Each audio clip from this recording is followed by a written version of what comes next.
In this JavaScript example, we have an object named person. It has two properties, first name and last name, both are simple strings. There's also a method called fullName. This method is a function that uses this to access the properties of the object it's a part of. When this first name is called inside the fullName method, it returns the value John. Similarly, this last name returns Doe. Combining these with a space gives us the person's full name. By logging person full name to the console, we can see the output, John Doe. Diving deeper into the fullName method, we notice the use of comments explaining how this operates.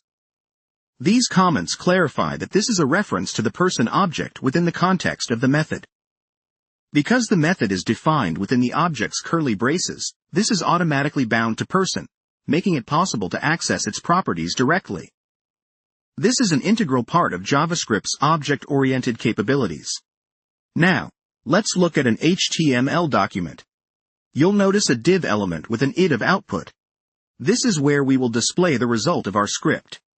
The div is empty for now, but we'll populate it with the full name from our JavaScript object.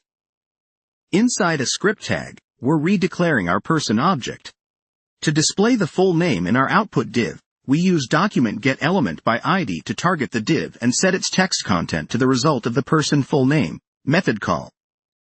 This demonstrates how methods like fullName can be utilized outside of the console to interact with HTML elements. Lastly, we have a snippet of CSS that sets the default font family to Arial. If this style is applied to our HTML document within a style tag, it would affect all text within the body element, including our output div, making the full name appear in the specified font.